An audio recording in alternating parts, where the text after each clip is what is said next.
Hi, I'm Birdie Galaxy, and this is the Lunatic Fringe. Welcome if you're new around here, and welcome back to all of my subscribers. Thank you so much to everyone who has subscribed and liked so far. I'm very close to 1,000 subscribers, and I'm so excited about that, and I really appreciate everybody who has left comments and positive feedback and encouragement, and I truly appreciate it. Thank you so much. So this month we have a lot of movement happening in Aquarius, Pisces, and Aries, as well as the opposite of Aries, Libra, when we have a full moon. So we're going to have a new moon in Pisces and then a full moon in Libra, which will touch your Libra and your Aries houses. There's also going to be a lot of movement into Pisces, so we will get into that for your specific rising sign. If you want to know what's happening for you in the month of March, what all of this energy moving into Aquarius, Pisces, and Aries is going to mean for you, stick around. Okay, Taurus rising, as we start out the month of March, Mercury has been in Pisces in your 11th house. And on the 9th, it moves on into Aries, which is your 12th house. Now, Mercury is the magician, and Mercury is the energy of manifestation. It's magic. It's the magician. This is the card that has all 4 elements on it. Out here on the table for the magician to use, it has all the resources. You have all the resources to manifest change, to make big changes in who you are, to make magic. Now, Mercury is going into Aries, which is your 12th house. Your 12th house is the house of spirituality, of solitude. It can also be the house of self-destructive behavior, of enemies, of isolating yourself, or isolation for negative reasons such as depression or anxiety or even imprisonment. So the 12th house can be a very heavy house, but it is where you shed your mundane skin and you learn about your spiritual self. So when Mercury, or the magician, moves into Aries, which is your 12th house, Aries is a very fiery sign and Mercury is air, and what happens when air and fire combine, it grows into a bigger fire. So this can really ignite, really stimulate your subconscious insights. The 12th house is your subconscious mind. It's a psychic house. So this can not only fuel some major subconscious insights or some revelations, but it can also prompt you to take on a more introspective patterning in your current life. Maybe to take something like a more tangible practice to your spirituality, like maybe it's going to a congregation of some sort, or maybe going to like a spiritual retreat where you have a more scheduled and a more patterned way of communicating this spirituality. Mercury is all about communication and about getting your mind across, or your thought processes out. So Mercury is the messenger. So this could be a time of you really taking on a more messenger type role when it comes to either your spirituality or spirituality in general. Okay, so Taurus rising, on the very next day, on March 10th, the moon will have made its way into Pisces, into your 11th house with all this other energy. Now, if you have watched my previous videos, you know that there's Saturn is in Pisces, and Neptune is also in Pisces, and that's bringing a lot of other energy. And you can check out my playlists and find out what that means for you. But with the moon and the sun being in your 11th house at the same time, this is a new moon. This is a time for new beginnings, a renewal, a time for fresh starts. It's a little new, like a little mini new year every 28 days. And for you, Taurus rising, happening in your 11th house, this is bringing opportunities for new friendships, especially humanitarian type of endeavors. This is a time for new spiritual connections with other like-minded individuals or goal-minded individuals. This can foster compassion and unity within your social circle. So this is something to really look forward to, Taurus rising. And if you are hoping to manifest that, to create that, new friendships and new humanitarian collaborative endeavors, then this is a good time to do that kind of new moon manifestation work towards that. Now, Venus will be moving on from Aquarius, where it's been hanging out with Mars and Pluto, moving on into Pisces as well. And so here again, just like last month, we have a full house. There's so much energy concentrated in one area of life. Now, so for you, Taurus rising, it is your 11th house right now. It is the house of creating social connections and collaborative efforts. Now, Venus adding to this mix, coming into the party, is Venus is all about social connections and networking. So Venus really infuses this social sphere with compassion and empathy. Venus is all about love and compassion and making space for others. So this can foster a deep sense of compassion and deeper connections and meaningful friendships based on your shared ideals or these shared spiritual values. So Taurus rising, you're really out there networking and getting into that new social circle situation. And if you're not doing that, then this is the opportunity for you to do those things. If this is something that you've dreamt about for a long time, if you've had some goals, the 11th house is about goals and aspirations and your biggest wishes. Now is the time. Now, on March 19th, the sun will move out of Pisces and into Aries. Now, this is also the spring equinox or the astrological new year. So this is a really big event. This is it. This is time when, a lot of people make their New Year's resolutions or what have you on January 1st and sort of change their routines on January 1st. Well, in the astrological world, this is the new year. The spring equinox is the new year. So not only is it Aries, the sun moving into Aries, which is the first sign of the zodiac, so that is starting fresh, starting new.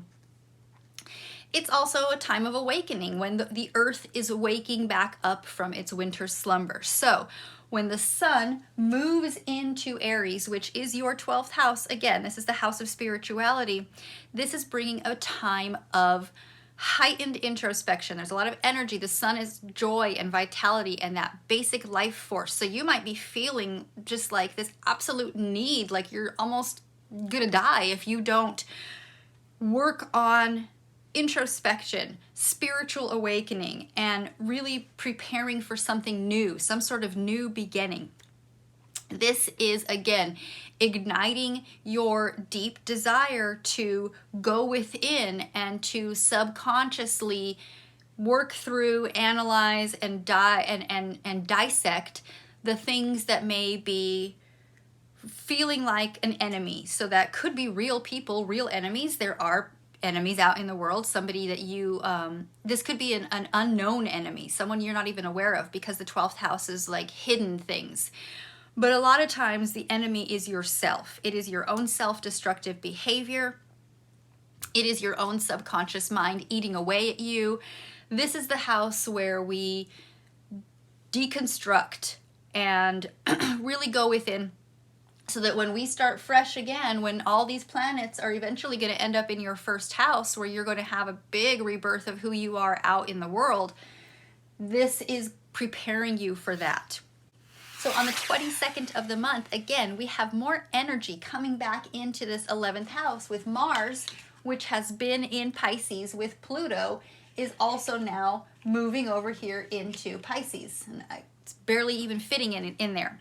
So Mars coming to this Pisces party, Mars is just raw energy. It doesn't have the emotion of the moon or Neptune or even the intellect of a more air planet like Uranus or Mercury. Mars is raw action energy. So Mars comes into this 12th house, into this Pisces house where you're already experiencing all of this energy, and surges it with idealistic energy. It brings this like power surge of energy, and it really fuels your passions towards humanitarian causes. This can foster dynamic collaboration with like-minded people. You might be feeling the fire and just this intensity with new collaborations, or maybe old collaborations are being revitalized.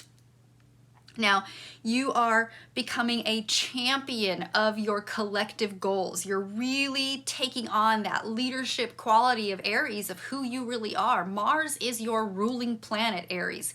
So Mars is, wherever Mars is, there's that extra bit of just, it touches you. That's that energy that comes along with Mars. Whatever Mars is doing, you as an Aries are always activated by it. So this Mars moving into Pisces in your 11th house is really activating your ability to be that leader with your empathy and with your imagination in this humanitarian and collective society situation.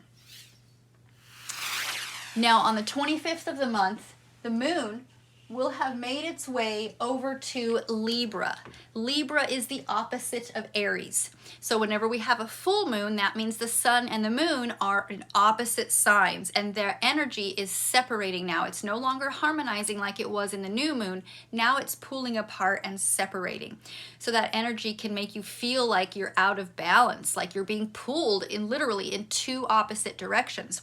So for you, Taurus rising, this is the duality of your mundane life, the daily grind, your work to every day, go to work, your work environment, the drudge that we all have to go through, or your habits, your routines, your health, how you take care of yourself, everything from what you cook to, do you walk, do you drink enough water, all of these things, that is your 6th house. Well, that is conflicting or pulling apart from this energy happening in your spiritual house. So this is highlighting the need for balance between your responsibilities in life and in daily life, in the things that you have to do, the collaborative efforts you have to make in order to maintain a job or a work situation, or to maintain your health, your personal health. And it's prompting this need to reconcile, to balance that with your desires for spiritual enlightenment, spiritual exploration. And you're having to figure out how you can balance between those two things. So you might really be desiring much more cooperation from a partnership or from a collaborative situation when it comes to your need to fulfill this spiritual subconscious experience. Okay, so one last thing I want to mention is that on April 1st, Mercury will be going retrograde in Aries. Now, I mention this now because retrogrades have a shadow period, so about 2 weeks before and about 2 weeks after, and this particular Mercury retrograde is lasting 23 days, so that's a pretty long time. But I'm mentioning it now because the shadow period can be just as damaging as Mercury retrograde itself if you are not aware of it and not aware of the consequences that can happen during a retrograde. So first of all, Mercury going retrograde in Aries in your 12th house brings out this need for reevaluation, reassessment, and maybe rethinking the way you go about this spiritual exploration. You might have been going in one direction, but now that Mercury is effectively moving backwards, it isn't really, but that's how we see it from the earth, and that's the energy that we get from it. You're maybe stopping and rethinking the way you've been going about something. You're reevaluating how you can really process this new spiritual rebirth that you're experiencing. So this can urge you to review or reflect retrogrades, all those words, review, reflect, reevaluate on any hidden aspects of your life, these hidden thoughts, maybe some thoughts that you've kept to yourself that need to be expressed, or maybe things that you haven't even admitted to yourself. They're so deep in your subconscious. This can also be a time to review your past experiences and your previous spiritual beliefs and how they're affecting your current situation. But just be very cautious. Again, Mercury is the planet of communication. So when Mercury goes retrograde, your communication can really take a hit. And if you are not careful, you can say something or do something that you may really regret. So Don't make impulsive decisions when it comes to communication or contracts or anything that can be legally binding. Take really, really careful consideration of your actions. Aries is the planet of action, so be cautious. If you tend to be clumsy or if you tend to be accident prone, take precaution against that. So thank you so much for watching, Taurus Rising. That's all I have for you, and I appreciate you watching all the way to the end, and I will see you next month. Thank you.